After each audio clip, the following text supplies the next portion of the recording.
Hey guys, welcome back. BDCKR here. We're back with Season 4, Episode 27 of our weekly Q&A&T videos. Our first question comes from either Al or AI Fox. I hate fonts without serifs. It's almost impossible to tell. Yeah, and they say, should I use gear to patch weaknesses or maximize the character's strength? Listen, there's two sort of broad approaches, right? Mm-hmm. One way is to make each character well-rounded versus making each unbalanced and sort of overloading on their particular strength. Mm-hmm. And from an offensive standpoint, being well-rounded comes at an opportunity cost. I think I say this a lot, but the idea is that if you make a card stronger defensively, so it's hardier, so you make up for it having low health, it's not any worse offensively, but it costs you the chance to make it stronger offensively. Yeah. And I think, especially with the kind of fights that we like to do where we want to have the decision come relatively fast, we don't want to linger, I'd rather do more damage and knock them out than to worry about taking damage or healing if, I don't happen to finish them off. And I that's my general approach to playing. Yeah, and generally, there's a lot of other stuff, too. I mean, you get more bang for your buck because it's a percentage increase. Mm-hmm. You get more bang for your buck doing stuff that's already big. So a percentage increase on a small amount of health for a max health boost isn't going to be as good as a percentage increase on somebody who's already naturally tanky. Right, so actually, as a funny example, though, the one exception, but I still like to play them this way, you see Deathstroke, he gets a boost for every promotion for his attack. Mm-hmm. So that his base attack is actually lower than what his effective attack is, so that when you use gears to improve his attack, it doesn't improve it as much as if you were to do it on somebody else who had a higher. Who was actually displaying all of it. Right. Yeah. But there's lots of different reasons, not just stats, that make somebody good offensively. So somebody who's fast. So if I want Flash to be a good attacker, I don't want to make him good at specials and basic attacks. I'm going to make him really good at one or the other. Oh yeah, no, that's true, because there's balancing offensive versus defensive, but if you're balancing different types of damage, you always want to just boost the damage type that is inherently the best. Yeah. Because if you boost any other damage type, you're basically just wasting it, because if you boost what's the best and only that, and you fill up all your gear slot or something with that, that boosts that's how you deal way more damage with that, and that's all you ever need to do. So if your specials or basic, that's all you got to do. And sometimes, actually, the gears take that decision out of your hands. I was thinking especially of Ares. Like, when I play Ares, I want him to be a special 2 dealer, right? Yeah. But his own gear, the one that gives him the splash damage and special 2, also boosts his basic damage, which is sort of a nice bonus, but usually I have in mind 1 or 2 affects it the most from the gears. So it just might happen that they're good at something else, but I don't intentionally do that. Yeah, so it makes a little bit more sense, unless you're having fights where you're having one character fulfill a lot more kind of roles. Yeah. It generally makes a little more sense just because of starting stats and percent boosts to boost what's already high. Mm-hmm. But you can do anything. There's strategically, you could do either one. Just numerically, it makes a little bit more sense to do what they're already good at. And for our player style, it makes way more sense to boost what they're already good at. Yeah. So there we go. Our next question comes from Vali Simple Pasta, and they say, is it worth grinding Survivor for augmentations? Oh yeah, this is an easy question. 100% yes. Mm-hmm. And despite not having the chance in Android to get any of the legendary gear sets for, 7 months, it's still worth cashing out last laugh tickets for the critical chance and critical damage boost augmentations. Yeah, I mean, if you're fully crit maxed out, that goes from having a team that's maybe mediocre, they can win fights but with struggle, to having like a really solid good team. That, just the augmentations is enough to really transform a character in a way that doesn't seem to change matchmaking at all. You're looking at it now, right? This is the plain vanilla team that we just posted recently. Another series of ultimates ladders, and they are really good. And the only way they've been augmented is by their with the exception of Green Lantern, who's sort of the tank anyways, they've been augmented for their crit chance and crit damage boost. Mm-hmm. Right. So there you go. Definitely yes. And now it'll be a bit more work, actually, because if you don't save your last laugh tickets until the gears rotate back in Android, then it's going to take a bit more work to do it. But here you see we're doing it without any legendary gears too. Mm-hmm. Our next question comes from Jesse C, and they say, how come you don't use iOS? So this question comes up intermittently, and it's been coming up for years now. And every once in a while, I'll revisit it just because there's something new to add. And the basic stuff is that, this is a hobby for us, so we're not going to be spending the money on an extra device just for that. Yeah, it would be like most of a year, depending on what months. It would be like a year plus most of a year. I don't know. It would be a ton of our ad revenue worth just to buy it. I think a year plus with the newer devices. I think that the latest thing, speaking of the newer devices, that the newest bit is that it's not just that it's expensive. The iPhone 10 was over $1,000 US. Yeah, so that's crazy. No, that would be like more than a year if we wanted to get it from ad revenue just for a phone. Yeah, just for the ability to do it on iOS. So, and the old news is always that it's a proprietary ecosystem with proprietary charging cables, and I always thought it was a bit of a dick move for Apple to switch their cables on their own users. Yeah. So that they went from whatever that thing was to Lightning and... I mean, they do say it charges faster, but like still, we've moved towards standardization, and they moved further and further away from it. Yeah. So, no thanks. Yeah. I guess at the end of the day, it just doesn't make sense for us to buy it. That's right. We don't like Apple devices as much as we like Android devices, and... we're not going to get many extra views. There's a lot of people who obviously still watch us even though we're Android, who use iOS devices. I can't imagine there's a huge untapped Apple market that would double our ad revenue magically somehow. That's true. And even if there was, it would be a lot of work to maintain it.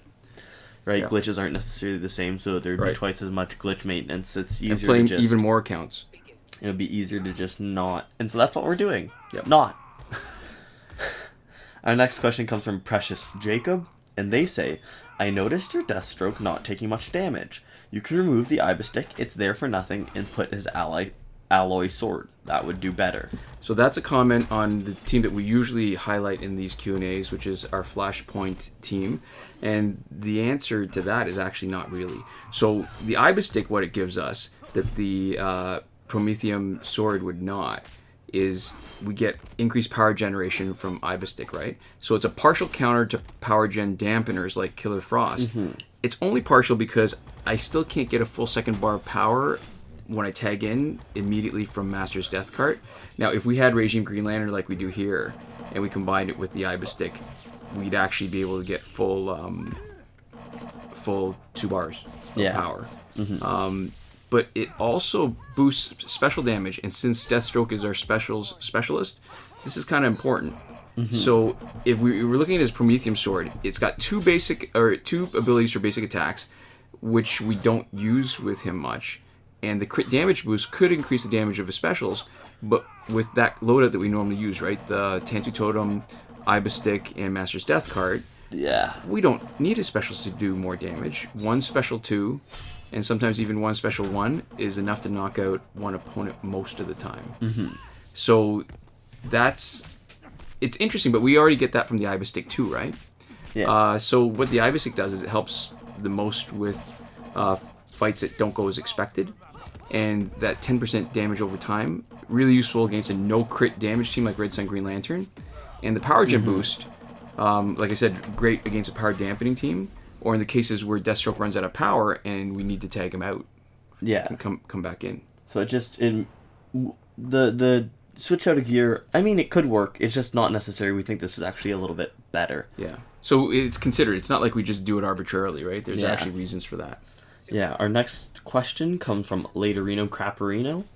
And they say, which do you think is better? Arkham Knight Batgirl, Special 1, or Batman Ninja Batman, Special 2? They both have the stun mechanic before most of the damage from the special is done, so Cloak of Destiny is really good on them. Yeah. All right. So this is an interesting question, because I'm leaning a little bit towards Batman Ninja Batman, but there's really good arguments for both of them. Yeah. And all right. So let's look at the pros and cons of each. Right. Both have a relatively, like you mentioned, a relatively lower damage initial hit that stuns as long as it's unblocked, with lots of damage after the stun. Mm-hmm. And why that's good is, compared to other guys who stun at the end of it, you're not having to generate a bar of power to stun and then another bar or more power to do the damage, right? Mm-hmm. It's all baked in. So let's look at Arkham Knight Batgirl first. It's a special 1, so it only takes 1 bar of power, and that means you don't need to adjust your gear loadout to generate more power the same way, right? Because you're going to get to 1 bar faster than 2 bars. Splash damage is way more robust. You're getting 50% on special 1 splash damage with League of Assassins Knives. Yeah. It also has unlimited range, so as long as it's unblocked, it's going to hit. So those are all the good things, right? Problems, though, her special 1 is multi-hit, and you'd think that would normally be good in somebody who, say, revives, right? Yeah. Like the Blackest Night Hawkgirl team or Fourth World Gear set. However, she often does enough damage before her special 1 finishes, so not every hit will register. So not every hit gives you splash damage. So you're not getting full value for her special or for the splash damage. And it's less effective against Astro Harness with the invulnerabilities that can interrupt a multi-hit special. Yeah, so you get 50% splash damage, but it's not 50% on the entire special's damage. Right. More often than not. Right. So Batman Ninja 2, or sorry, Batman Ninja, I was going to say Batman Ninja Batman Special 2, right? Jinx. He's single hit after the stun. So he's great for countering Astro Harness. It's a special 2, so it does way more damage than Arkham Knight Batgirl special 1. And it's a single hit after the stun, so you get full value for the special 2 as long as the special 2 hits, right? Yeah, so you can run into situations where if you're lucky, you can deal almost all damage and splash, hopefully. Right. So, and the key part is as long as it hits and the fact that it's special 2, right? Because special 2, you need to generate more power, or you give up 2 slots to start with 2 bars. But it's also limited range attack. So if you aren't close enough, the first hit stuns, but the second hit will totally whiff and miss. And alright, so because special 2 splash damage gears give a lot less splash damage, we're looking at maybe 15%, I think, with the Fourth World Mace versus the 50% on the special 1 with the League of Assassins Knives. Yeah, so that's less than a third. Yeah. As much splash damage. We can sort of ignore Master's Death Card. I don't know exactly how that's working, but the splash damage over time means that we usually don't get most of that. So goosing special 2 and making it give more damage has to be balanced against the fact that most of it is wasted unless you've got a gear to give splash damage. Or I guess a passive like Batman Ninja Lord Joker, where you can do a lot of splash damage without wasting a gear slot for his teammates. Yeah, because you can. It's interesting to make it as big as possible, but if you're not actually sharing it, the difference between 500,000 damage or 1 million damage really isn't that useful. Yeah. Oh, and I guess Batman Ninja Batman, he's not that useful against revives, right? For example, against Blackest Night Hawkgirl team with all Blackest Night teammates. Yeah, if you're just using your special 1 over and over again. Or your special 2, I mean. Or special 2, yeah. sorry. It would take 6. Right. Or as few as 3 special 1s from Batgirl, because her multi-hit special 1 would take out the revive. Yeah, now of course that's not always going to be how the numbers work out exactly. Obviously, depending on splash damage and stuff, you're not going to be just using the specials over and over again to take out slivers of health. But we're talking about one of the potential options. I mean, if you're using Batman Ninja Batman with splash damage, 2 special 2s on 1 character would probably give you the splash damage necessary to get some of the guys pretty low at that point. You're doing 30%. That's true. So the numbers don't work out exactly that way. But the point is that in general, you might be able to skip the revives with Arkham Knight Batgirl that you simply wouldn't be able to with Batman. Yeah, and of all the Batgirls, the only one that really gets full value for her special 1 is Batgirl Prime, because she's got the 1 hit after the stun. Yeah. I mean, even Cassandra Cain Batgirl, she's got the multi-hits after the stun. And so, you know, she runs into the same problem with missed hits. I think it really depends. I mean, there's good arguments for both. It really depends on how you set up your team and how you want to play. I think they're both pretty good options. So there we go. Oh, should I mention, though, too, for the 1 million hits, maybe that actually would be useful in Survivor. More so than multiplayer. That's true. Yeah. Okay. Our next question comes from Christopher Entzel, and they say, "One thing I love about Injustice is how free-to-play players can get pretty high up. I completely agree, you guys." I'm assuming with you guys? Yeah. "From the glitch that is currently running, I have almost 10 million credits, yet I haven't spent a penny."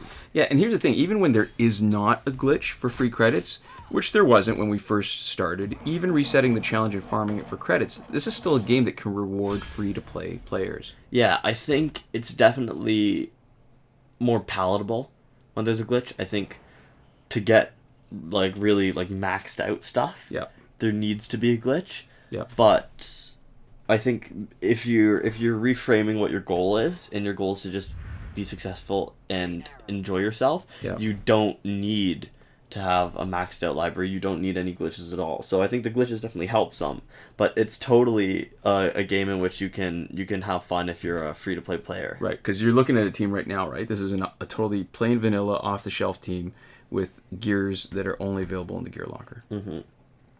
So there we go. Our next question comes from Ryan C., and they ask, do you think the Tantu Totem is overpowered? Which is a nice segue, considering we were just talking about how these are all gear locker gears. Yeah. I would like to say that it's definitely the strongest and most important gear that has usefulness with the greatest number of characters. Mm-hmm. And I'm hedging what I'm saying because, I mean, we've had lots of times where people talked about things being overpowered, especially when it was some new effect that required a different strategy, right? Yeah. So there's, for example, Batgirl and Luchador Bane, there's nothing that compares to using them with Cloak of Destiny and League of Assassins Knives for a really powerful special one that does a huge amount of splash damage so that you could actually have the teammates come in with 1 health, like almost nothing. There's Ares with Batgirl. Those are all considered overpowered. Raven, when she first came out even, right? Mm-hmm. Remember how, because it was just such a different mechanic with the health swap? It was just you have to kill her 3 times, basically. Yes. And I will even point out one thing that wasn't even considered that overpowered, but I think enough... Totally was.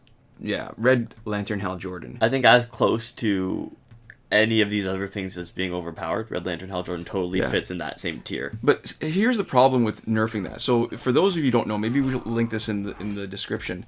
Red Lantern Hal Jordan, when we first came out, his special 2 did more damage. There was no delay when he got his power back. And you could just totally... You could do 5, right? You could mash the other team like nobody's business. Yeah, I can't remember the number, but I think you could do 4 or 5 if you had it so that it was an uneven health number. If you augmented his health a little bit. It wouldn't be divisible by... It wouldn't be exactly the right amount for that. Something like that. Yeah. I know you could squeeze an extra special out of it. Yeah, by just giving him 1 point of health. Yeah. So the problem with that is, that was the worst kind of nerf because when you face Red Lantern Hal Jordan, because the AI doesn't play him like a player does. Yeah, you could literally just have a tank and block all the way through. Yeah, you'd have no problem fighting against Red Lantern Hal Jordan, but because from an offensive standpoint, I think a lot of people felt that he was just really too strong, and the devs very soon after they released him made it so that he needed to pause in order to get his bars back after doing it would just, instead of just instantly coming back, it would slowly creep up, and they reduced the damage on his special too. Yeah.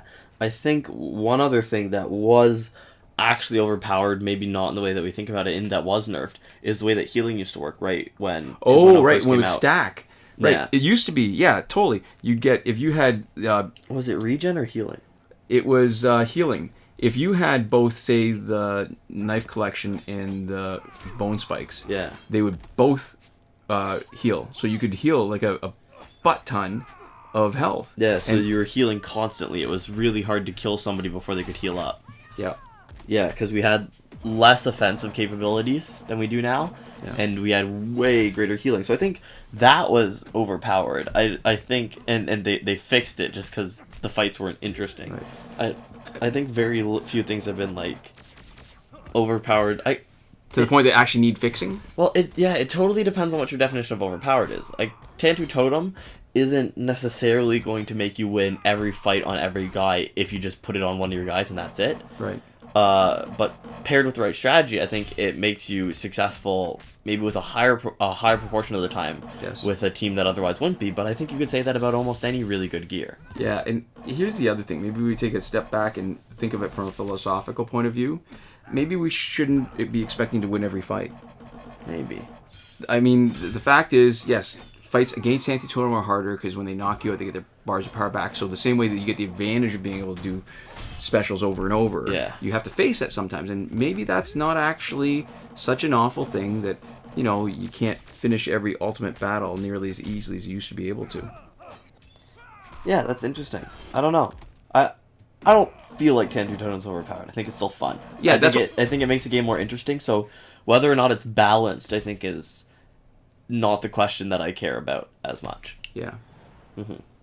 So there we go. Our next question comes from the Man of Steel himself. His name is just Man of Steel, but... Yeah. They say, I have maxed the Razagul's gear in it not start fight with 2 bars of power. Why? Well, Superman. Well, Clark. All right, so it's interesting. The short answer is really that's the way it's supposed to work. Yeah. But this is maybe a little bit more of that oral history because we've been playing for so long. For people who didn't start at the beginning or near the beginning, the description didn't always include the part where it said maximum 2 bars because it didn't actually have that maximum before. Yeah. Oh, see, I didn't put that together in my head. That the maximum 2 bars, the person who is writing this comment probably read, oh, at its maximum it'll give you 2 bars. Right, exactly. I didn't see it. I put that together just now. Okay, so the Arkham Origins Batman starts off with 2 bars. When Ra's al Ghul's Scimitar was first released and it gave you 1 bar, you could start with 3 bars of power when you had Arkham Origins Batman. And there was nobody else, because there's no other way to generate power as fast except with Batgirl, so nobody else could have started off with more than 2 bars anyways, right? Yeah. Because Batgirl will give you 1, the Scimitar will give you another, so basically everybody else could at most get 2, and Batman could start off with 3 bars, which meant he could immediately do a super.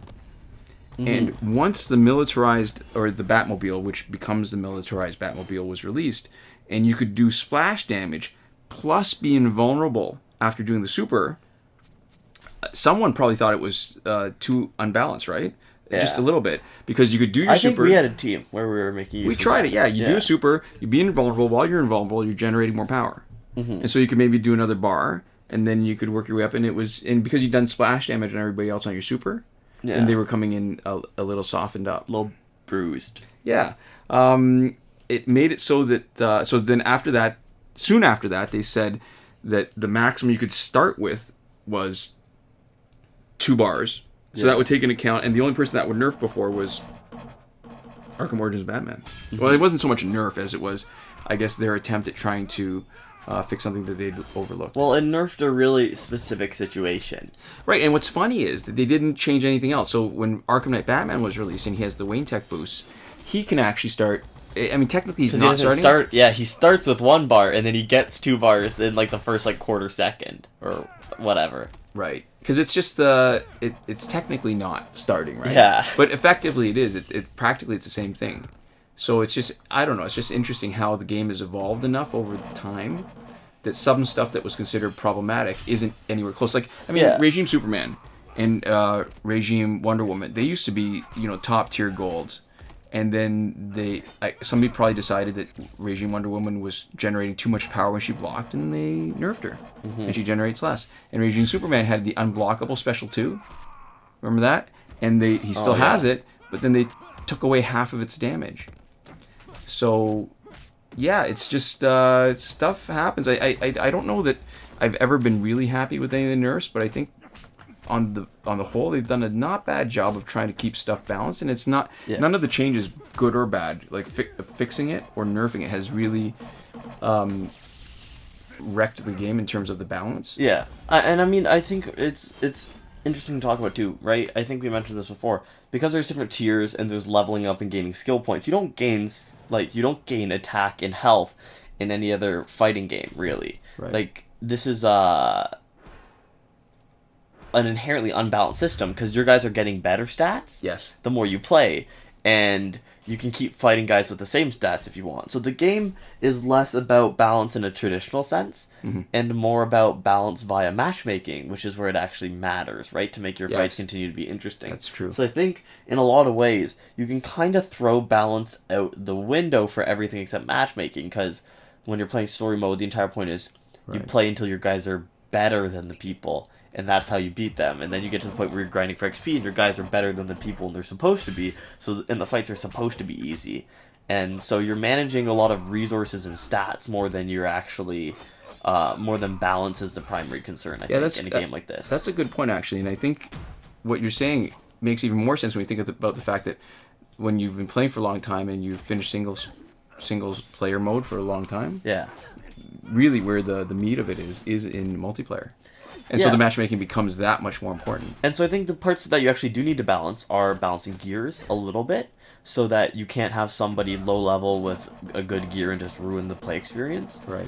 So that either needs to be balanced or included in the matchmaker, and I think so do passives, right? And so those are, because I don't believe gears are included in the matchmaker, or if they are, it's not like fully. Right, it feels like it's in not, a limited way. If it's based off of the gear points, then it's definitely not equivalent, because one legendary gear versus another legendary gear versus 2 gears that are at the right level to add up to the gear points of a legendary gear, like those are totally not equivalent in value. So I think those are the places where you can potentially run into online multiplayer matches that are tilted in favor of one player or the other, is when the passives are really, really good. Yeah. But I think they've done a good job where there's no one passive, I think, that totally changes the tide of the game, where if you have it and the other team has the same stats but not that passive, they're definitely going to lose or they're definitely going to win. Maybe not passives, but augmentations, I think, can come close to that, where you talk about the crit chance and crit damage boost. Yeah. Because that definitely is not taken into account in matchmaking. Yeah. It offers a huge advantage. But I think the way that that's not balanced is actually maybe speaks to the kind of game that this is, where it's a way for you to kind of earn the ability to be better than other people. Right, it rewards even within the matchmaking system. It's a way of you fighting, and instead of like other fighting games have it totally just based off of skill, it is actually based off of stats and time you put into it and how upgraded your guys are. Yep. So interesting stuff to think about. That's a good way to end. I think that was our last fight. Yeah, so there we go. And right at the end here, we'd like to mention that we have a Patreon. And if you'd like to support us with more than just your views, you can go to patreon.com/BDCKR or click on the link in the bottom right corner of this video. We'd also like to give a huge shout out to our patrons who are already supporting us. We have Alberto Jr. Camarillo, who is supporting us at the top tier, Last Word. We have iProfit, who is supporting us at the Your Message Here tier, and Lane and Daniel Simonson, who support us on the credited level. And some news, Sean Farrell, who is also joining them at the credited level. Thank you very much. So there we go. Thank you guys so much for watching. We'll see you next time. Komoda.